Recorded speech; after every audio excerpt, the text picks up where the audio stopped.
You are the most genuine person I've ever met in terms of just providing advice and wanting to see success from your students. Ever since I joined the program, we hit 103K in 22 days. So I joined the program because I knew that I was losing money by not listening to professional advice. So yeah, I mean, let's get started with your story. How did everything go before you started with the program and since? I'm 21 this year, and when I was 16, 17, that's when I first started dropshipping, and I was back in high school at the time, and I was like a youngie, and I was doing things just because I saw a YouTube video. I needed money, and I saw a bunch of friends working minimum wage jobs, and personally, I really hated it. And then so even though I hated it, I ended up doing it for a family member and not even like officially taking on a McDonald's shift. I was already like super fed up with minimum wage. So I worked really hard to find like another option. What I ended up doing was I just searched up a bunch of dropshipping videos and I came across his name was Ecom Royals. I respect that guy hella, but unfortunately he passed because of an accident. So I was like, I made it almost like a mission for myself. Like in respect to that guy, I'm going to make it at first. It started there and I actually ended up doing my first store, but it was on Facebook ads, basically. I did a bunch of stores at the time and I think I built over 10 or 15 Shopify stores, like a bunch of stuff. I even did like a baby, like shower cap product, which would like prevent water from going into their face. I did like the microblading pens back then. It was like a thing. And so it's been a long time. And then afterwards, I eventually landed into a product. And then I did that time it was 300K USD, over 350, I think. But that caused a lot of issues because I was still naive at the time. I didn't do my due diligence. So there was a lot of supply issues. And even though the supplier was a great person, he was really good, I personally didn't look into how to actually solve those problems. So I think my biggest like advice for people who are just beginning is just to make sure that their supply issues aren't there and that that's not going to be a problem long term, especially if the product's doing well. And then what I would do differently is if something is going good, you want to take a pause and just make sure, hey, is like everything going to work out long term or like on the scaling so that you don't get hit with a bunch of chargebacks. Because I've seen you talk about chargebacks in other videos and like these Stripe and Shopify payments, they'll stop you and PayPal, especially, if you get barred from those, like, yeah. It's something people forget, which is when you scale, you also scale problems. So you just scale your business. It's not you scale your money, you scale everything. Every single problem is going to be amplified on scale. Every like tiny supply issue, if every 10th order is basically fucked up, no issue if you have 10 orders. If you have 10,000, it's a huge problem. Just keep in mind before scaling, make sure that everything actually does work. I 100% agree with that. So yeah, you made 350K on Facebook. And how did you transition now to organic and this program, etc.? Obviously, like every other person you interview, it's because of Mikey. Well, not every other, but so what happened was I was just researching again. I was like trying to go back into the work because I took a big break after what happened because, like I said, I got barred. And so I was able to find a way back in because Stripe, in my opinion, is probably the best payment processor so far that I have yet to test because it doesn't like can you that easily, and also your money comes out really fast. I have an experienced account there now, so it's almost 3 business days it'll come out, and so that for cash flow is amazing. So as soon as I go back into watching the videos with Mikey, I was like, there's no way a guy from Africa with like probably nowhere near as many resources that I have access to made it to 100K. And at the time, I don't even think he hit 100K yet. He was still doing the other products. I watched all of his videos and I studied them very carefully, even watched the videos that I knew already, and I would watch videos over and over again. Same with your videos. After I like was introduced to you and stuff with your side of the channel, I took a really like humble approach because I knew that I had the experience, but I knew also that money moves and it changes all the time. And in order to consistently keep making money, you have to somehow adapt and be open-minded, right? And that was one of the biggest things. Most people think dropshipping is dead. I believe that I had the same thought process, but when I started watching Mikey's video, I realized that there's a hidden information out there that I wasn't aware of at the time. So that's why I really took the time to study the videos. And then so just from watching the YouTube videos alone, I was able to, with the knowledge I already had, just basically piece 1 plus 2 equal 3 kind of thing. And then I made it work. And I did my first TikTok organic store. I think I did about 15K in revenue. I could show you in a sec, or 15 to 20. I don't remember. But that one profited about $10,000, but that was one of the accounts that I overheard Jacob like, don't test this product because the product is not worth your time kind of thing, which then I really soon found out for real, like that wasn't worth my time because the next product after that was absolutely insane with probably just the same amount of time that I put in. So that's one of the biggest lessons I learned ever since I joined the program was product kind of makes or break it. Like it makes or breaks your like entire journey. So that's what I didn't know before. I was always sold on YouTube before that. If you're a good enough marketer, you can make anything sell. Yeah, absolutely. That's true. But like if you want to actually make money, you need a good product, right? And so that's when I realized product research is the very beginning of the whole research, the whole funneling process, and you really need to nail it down first. This whole notion of you can sell whatever you want, sure, correct, you can sell whatever you want. Literally, this black shirt, you could sell it, but it's extremely difficult to make that work. It's the most basic thing you're ever going to see ever. That's genuinely super difficult. And the question is, are you this genius, crazy marketer who's just going to make everything work? No, probably not. So why the fuck would you make your life difficult when you can make it easy by selecting something which people actually truly want? In reality, it's this. You have a perfect product and you just show it to people and they're like, huh, I never saw this. I want this. I don't have it. Let me buy it. And that's it. It's very simple. If you can create that feeling, it's a completely different world. So would you say that the product selection and the criteria, etc., were the biggest learning from the program, or would you say something else as well? Well, I don't necessarily know. It was kind of what I just watching your content alone, it like the free content. I was like, okay, clearly I need to get my shit together with research. And then after I pieced it together, I was like, okay, now what's next?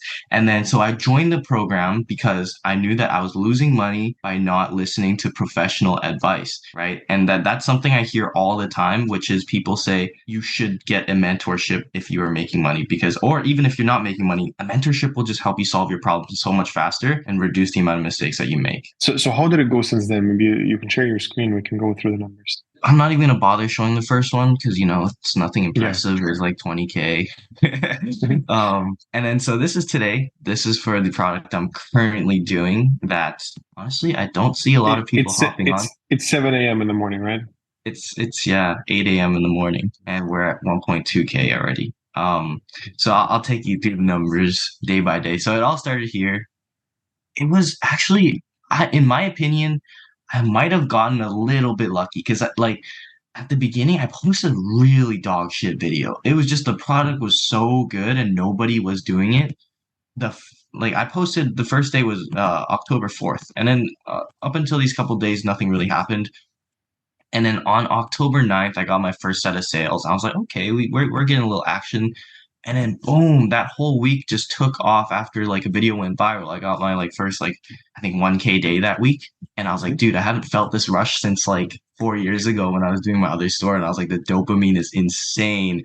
If we just zoom it out, I could start with just this month alone, which it's Q4, everyone makes money, but like we hit 103K like Damn, just bro. in under a In month. 22 days. In 22 days, right? Exactly. And then so if we really maximize the total span of the product so far, that's Mhm. all in US dollar. It's not fake currency like Jacob says. How, how much is that in profit? In profit, so I calculated the net and I think it Mhm. should be about 110 CAD. What is that in USD? Let me see. I always got to convert it. It's about 80K USD profit. So off the 130, you made 80K profit. How is that compared to Facebook? So much better because back then, you had to deal with all these numbers like ROAS and worry about constantly checking your ad spends and making sure you're not overboarding and like watching to kill your ad sets and stuff. Just having to kill ad sets alone was like a pain because like you always had to like keep your eye on it if you didn't have a VA. Because at the time, I never even considered having a VA. And then another thing is just calculating profits is so easy. I just do profit minus COGS. Cost of goods sold, boom, done. And I just Yeah. know for the day. How were the margins back in the day with Facebook? Absolutely dog water. Like so bad to the point where when I started going into TikTok organic, I was like in disbelief that the margins were this good. Because like back then, I would have to obtain a product for about $100 and sell it for nearly 300 in order to even just profit maybe $160 to 100 per order. So that's like a three times markup on like $100 product, which is really hard to sell, right? What I'm selling right now, I'm selling it for nearly a 3x markup, but like the cost is way lower and the total price is way lower. smaller. And so you can get out so many more units in quantity, and the margins don't have to move that much because of the fact that you're not paying for ads. It's all free. All you're Yeah. doing is spending time and going viral. And that on its own is like everything I could have asked for, because I had nothing but time. I was not doing enough. So I was like, dude, this is really it right here. But now it's different. I lack time, to be honest. Well, yeah, good. That's how it should be. And then you outsource it again, and then you can start being a little bit more free. But right now, it's good that you're lacking time because you're basically like actually putting in the work. What would you say were the biggest learnings for you over the last like month or so since you're here? In terms of what I've absorbed, I think I had one call with you and I met you. And ever since that call, you fixed a mistake that probably made me an extra 10 grand. Just one call, right? You looked over my store and you were just like, okay, add this. And then afterwards, you said like it'll increase my average order value by like a certain amount. And it actually increased it by more than what you said. Yeah. So Yeah. that worked out really well. So I kind of figured out how to upsell better through you. And from Jacob, he did a couple of calls with me, just micro picking out my videos. And I had a history with TikTok before. I used to make videos just for myself, and my girlfriend is actually a TikToker. And so she's taught me a couple things in the past of just how to retain audience attention, having fast cuts, etc. But it isn't until Jacob really like took a very close look and meticulously looked over the content, was like, you're doing this wrong, and this wrong. I'm like, what? I thought this video was perfect, you know? So it's nothing that I actually expected, because I go into the calls with Jacob with a perfect video, like, all right, what's he got to say about this one, you know? And it's like, last thing I expect is critique, to be honest. But yeah, he somehow manages to tell me what I can improve, and every time I do improve on it, it gets better. And also just content ideas. Sometimes my brain doesn't work like his, so he's able to provide me ideas that I can't think of. Yeah. You just don't know what you don't know. And that's the thing. All the time you think this is perfect. And this is what everybody is experiencing. And the problem is when you actually post it and then you're wondering, why does this not work? And this is something which most people in the beginning see, where they think everything is exactly how it should be. And it's just unfair that they're not going viral. When in reality, they're just doing very clear mistakes, but it's not clear to them. And the same thing is with the store and AOV things. I'm just seeing like these organic, like everybody organic is just so complacent with AOV because it doesn't matter. Like it feels, all right, I'm super profitable anyways. I'm over 50, 60% profit margins all the time. It doesn't matter what I do. Why should I optimize? It doesn't feel very urgent. However, in reality, every dollar you make, you could have made another 20 cents. Every dollar you make could have, like, it's just a ton of money which you actually lose out on. And when you understand this, it's all profit. It's literally pure profit, which you just leave there on the table. And it's something which is very difficult to figure out, but once you figure it out, like it's not difficult at all to just keep going with that. It's exactly what you said. One thing you change and you make a shit ton of money more just because of one simple, very, very simple change. This is why it's mind-blowing to me that people don't get help. Some people actually think, all right, I'm not going to make the money back which I spent here, when in reality, if you do exactly what we tell you and you scale, one thing is going to make you the money back. Everything else is pure profit you make. It's literally that. But like for you, how many videos did you actually have to post to get here? Okay, so that's another thing I changed. When I think I had the call with you, you asked me how many videos. And I was like, I post like, one or two videos a day on like one account. I have two accounts, but I switch interchange. And you're like, you need to post more. So I was like, okay, I'm in school right now and I'm trying to figure out how I can deal with everything. And what I ended up doing was just getting my priorities straight. So, so I'm in like sorry, I'm in fourth year. I'm about to graduate next year in May, and I'm in UBC. So that's like the University of British Columbia in Canada, in business school. So I was like, I'm taking business school and they're not teaching me jack shit that's going to actually help me for any of this stuff. I've learned this stuff way back in high school, and I've probably, not to sound cocky, but like I definitely like have more experience than the average person graduating, right? And so maybe the person graduating, it'd be fitting for them to go in a corporate job environment. But I've always thought like that's not what I want to do. If I go into corporate, I better be making like a good amount of money. But right now the job market is terrible. You come out and graduate, you're making like minimum wage. So I don't know what that is in America or whatever, but here it's not good. Minimum wage in Vancouver, where I live, will barely get you you to struggle paying rent. Basically, when you told me to find more time, I had to figure out how I can get time away from school. And basically, I have a really lucky group of friends that are able to help carry me a little bit more, which I'm super grateful for. So if anyone's watching this and you have friends that you're willing to exchange your mentorship services to and just give advice to even try starting a business for them in exchange for them to help you with schoolwork, if they're smart enough, that's a really good thing to have because it's a really good trade, right? You're offering them smart knowledge that can help them change their life entirely after school. And they're just helping take a little weight off your shoulders at school. With just that alone, I was able to make probably push out double, triple the amount of videos. And Mhm. also, I'm not gonna lie to you, I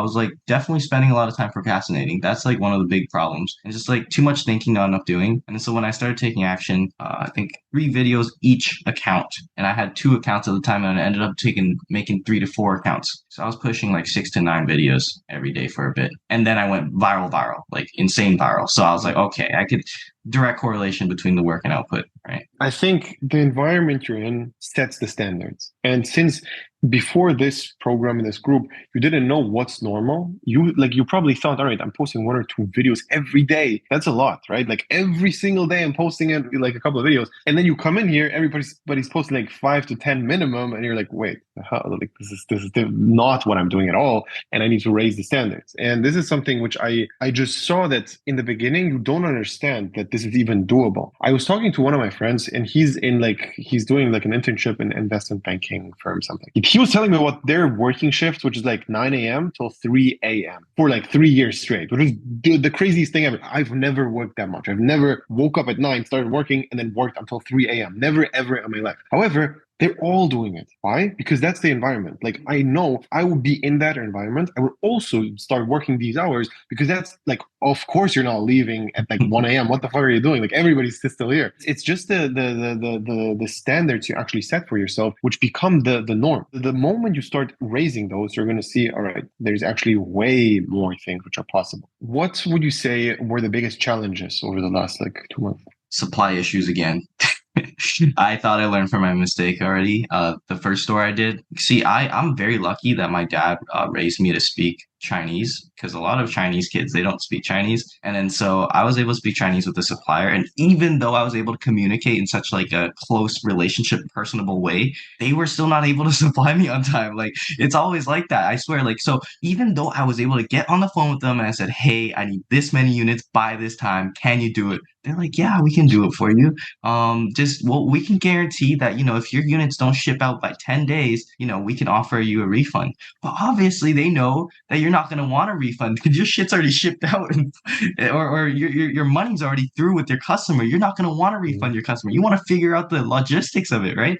And then so that was actually a huge problem with both suppliers I've had in the past is they know that they are in control of the situation. You can't do much because you're just hung there as the middleman taking responsibility. And then so that was a huge challenge, just figuring out how I'm going to get point A to point B. And turns out they weren't even like making them yet.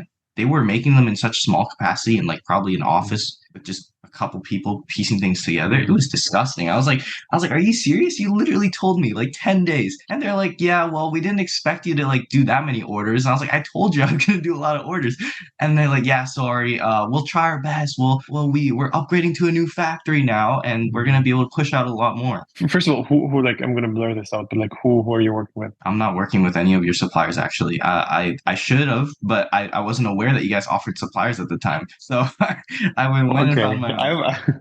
yeah. I'm gonna send you a few contacts right now, Okay, because perfect. that shouldn't happen. Okay. This whole notion of they are in control, they're not though. They're actually not though, because like you have the option of just picking another person, and if you have enough good suppliers, they understand that. So whenever you start having a bunch of orders, you instantly are the person with the leverage because you're like, all right, I have a better offer here. I would love to keep working with you, but they have a better offer. If you can match it, I'm going to keep working with you. If no, then not. And the same thing with the shipping times. They are faster. I'm going to stop working with you if you don't ship it faster, you know? So they understand they're going to lose business. So if you have that option, the whole dynamic changes. And obviously I understand if you already had, like, you're traumatized from last time, you understand, okay, I'm not going to Very. find anybody better like this. I mean, it's way more difficult, but I don't think you're going to have that issue after we connect you. And with these suppliers that you're handing me, are they like, do I have to pay up front or do they take Yeah. on the responsibility? Wow, really? Yeah, basically you have to pay for the amount of orders that you receive, but it's not that you have to bulk buy before you even got the orders, you know? Wow. That sounds very good. I'm glad I Yeah. can get one of those. Yeah, yeah, for sure, for sure. Did you start spending your money or is it just like Absolutely income? not. No. Dude, I drive a 370Z. I don't know if many people know what that car is, but I haven't maintained it in a long time. And I'm like a car guy. So even though I have like a bunch of problems, people who know cars, my gears grind, my clutch is worn out and everything. I drive stick, right? So I learned on that car and it's like 4,000 to repair. And then I'm getting check engine lights and coolant errors. And I still haven't dropped a penny on anything. Like I booked an appointment. I'm like, okay, I gotta fix it now because I'm at 100K, right? But like up until now, I was like, I'm gonna reinvest every penny and at least not spend it because what I made before was like I think 80K off of a 300K Facebook store, and I lost like 50K to refund, so I was left with 30K, and then boom, I bought a car. I'm like, fuck, man, I'm so stupid. So what I ended up doing this time, saved every single penny and reinvested it in some sort of way possible. I haven't reinvested everything, but the whole plan is like to not lose it this time. So you made 80K in profit from 350K on Facebook and also 80K in profit from 130 on organic. Yeah, and the 80K on the Facebook one was Canadian dollars, so like not even Yeah. USD 80K on this one.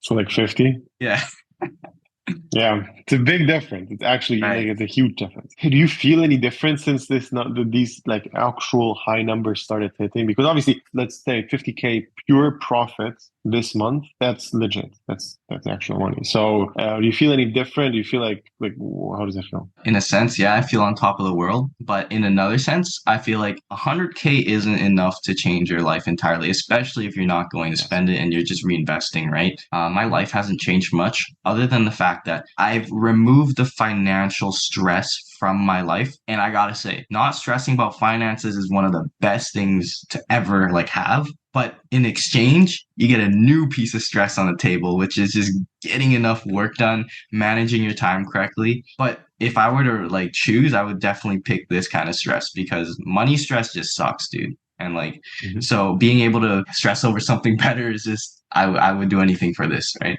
100%.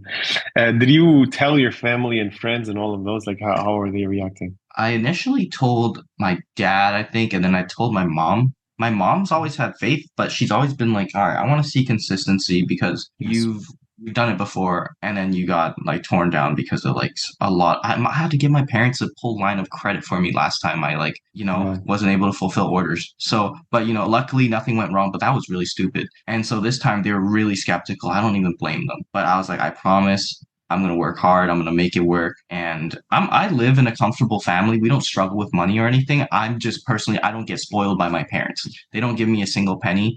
My dad always offers like you want money, I'll give it to you. But I've always been that kid that was just like I'm going to learn how to make money because if I don't learn how to make money, my mom's not going to be around forever. I need to learn eventually. So I've always at a young age just been about money. And so my parents, they were quite doubtful at the beginning, but ever since the numbers started pumping up, I think after like 50K profit, because I keep updating them. I just love talking about it. I'm like, Dad, Yeah. I made this much. And he's like an Asian parent who's like, oh, good job, son. Like nothing crazy. And then so I finally like, I'm about to hit 100K and I haven't told him yet, but it's probably the same reaction. I'm not gonna lie. You have to record it. But what would you give as the main advice to like a beginner starting out right now? Beginner starting organic right now. Yeah.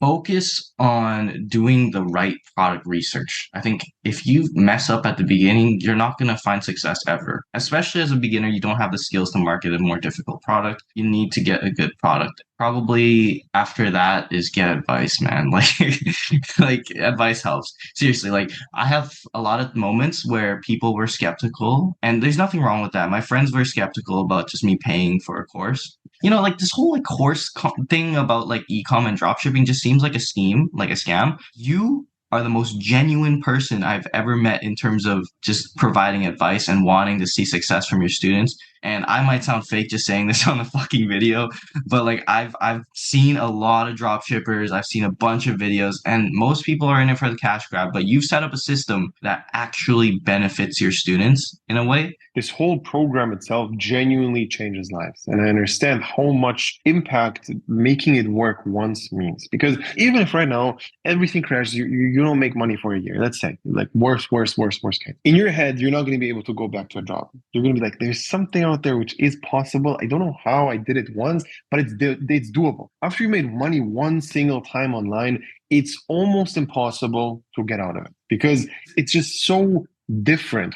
How much actually do you have to work to make $50,000 in profit in 22 days? Like that's not in a normal job. You have to like work half a year in a good job, in a six-figure yearly job. You have to work half a year. That's in 22 days. And by the way, the difference here is maybe in the next 22 days you're not going to make shit. In a job, you're going to consistently make that money. There's no doubt about that. However, that's what you're getting paid for. You're getting paid for the stress of inconsistency and for the risk you take. Because your parents are 100% right about not trusting you right now with like you're not consistent yet. You made this work for 1.5 months, cool, but that doesn't mean that you're going to make it work for the next 3 years. It's a completely different story. I'm 100% sure you're going to have a month where you're not going to make 50K profit in like the next year. It's just going to happen. However, that's not a problem because on average, even if the average is 50K a month in revenue, 25K profit, even like let's start with that. Even if that would be the case, that's more than probably any job out there. The risk to reward is just so different in a real normal job. And you need to understand normal jobs are so capped. You can actually outwork yourself and make more. It's not possible in a job. There are jobs where you can do it. And in 20, 30 years, you're going to start making legit money, like $1 million a year, something like that, $2 million a year.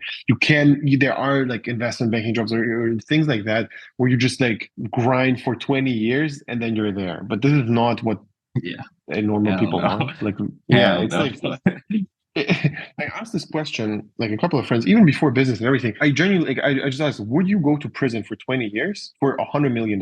And everybody was like, yeah. Like, what the fuck? You're from 20 to 40. These 20 years, you're gonna like that's ridiculous. Because if you have the 100 million, I guarantee you're gonna spend everything to get these 20 years back. 100%, obviously, because you're old. That's it. So it's just the perspective of what you have right now is time. You cannot waste it working bullshit jobs where you are capped by the entire system. That's just one of the main things I saw with the students, and I understand that it does change lives. And of course, I'm not going to pretend like I'm this like donation. I'm making a shit ton of money from this. Don't get me wrong, but still, it's a two-sided thing where I'm getting both, and I love it. How would you describe the program structure to like someone who isn't in currently? So I'm not a beginner, so this is going to be for the more advanced and experienced people, intermediate even. I feel like that was one of the things that I was glad that it was you guys didn't like waste time walking me through like stuff I already knew. I was able to kind of just fit myself where I belonged and was like, okay, Sharn or Shane, he's really good. He like first day he called me. He's the guy. He's your sales guy, and he's been in close contact with me always. It doesn't even matter that he has nothing to do with me anymore. This guy still talks to me, right? And then so great service there.